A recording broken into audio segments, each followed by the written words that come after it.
जम्मू कश्मीर के पुंछ जिले में गुरुवार को हथियारों से लैस आतंकवादियों द्वारा सेना के 2 वाहनों पर घात लगाकर किए गए आतंकी हमले में शहीद हुए 4 सैनिकों में बिहार के नवादा जिले के रहने वाले चंदन भी शामिल हैं। शहीद राइफलमैन चंदन कुमार वारिसलीगंज थाना क्षेत्र के कुटरी पंचायत के नारो मुरार गांव निवासी मौलेश्वर सिंह के पुत्र थे। उनकी शहादत पर पूरे जिले में शोक और गर्व का माहौल है। चंदन की शहादत की सूचना अधिकारियों ने गुरुवार देर रात 1:30 बजे उनके बड़े भाई पीयूष को फोन कर दी थी और चंदन 3 भाइयों में दूसरे स्थान पर थे। चंदन ने जून 2017 में आर्मी ज्वाइन की थी। वह 1 माह पहले 14 नवंबर को ड्यूटी पर गए थे और होली में आने की बात कही थी।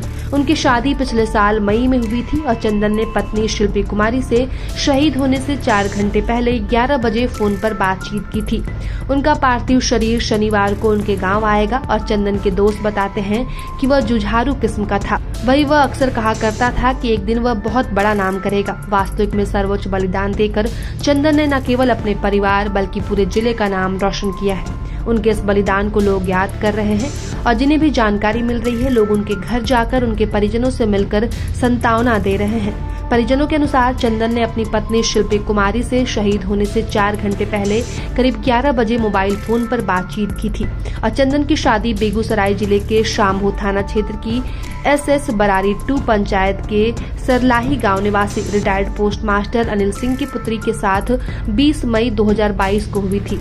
चंदन की शहादत खबर मिलते ही पिता चंद्रमौलेश्वर सिंह, माता जयंती देवी, पत्नी शिल्पी कुमारी, बहन नंदनी कुमारी, भाई पीयूष कुमार व अभिनंदन कुमार के अलावा अन्य परिजनों का रो रो कर बुरा हाल है। वहीं नवादा के नारो मुरार गांव में शुक्रवार को किसी के घर चूल्हा नहीं जला। शहीद के पिता की आंखों में आंसू सूख गए थे। हर आने जाने वाले लोगों को बस एकटक निहार रहे थे। वही किसी से कोई बात करने की स्थिति में नहीं है। शहीद चंदन की पत्नी मायके में है और शहीद के घर कोहराम मचा हुआ है। गांव व आसपास के लोग शहीद के परिजनों को ढांढस बंधाते रहे। वही शहीद चंदन की मां जयमंती देवी की आंखों के आंसू भले ही नहीं सूख रहे हों, लेकिन उनके हौसले और जज्बे को लोग सलाम कर रहे थे। बार बार वह एक ही बात कह रही थी कि यदि चंदन को बेटा और हमारा पोता होता तो उसे भी बॉर्डर पर जरूर भेजती, ताकि वह दुश्मनों से लोहा ले सके। और मां के इस मार्मिक बात को सुनकर हर किसी की आंखों में आंसू आ रहे थे, जबकि गर्व से सीना भी फूल रहा था। वही परिजनों ने बताया कि हेडक्वार्टर से बताया गया है कि शनिवार की सुबह तक शहीद चंदन सिंह का पार्थिव शरीर गांव पहुंचेगा और शहीद के परिजन आर्थिक रूप से काफी कमजोर हैं। शहीद चंदन ही परिवार का एकमात्र सहारा था।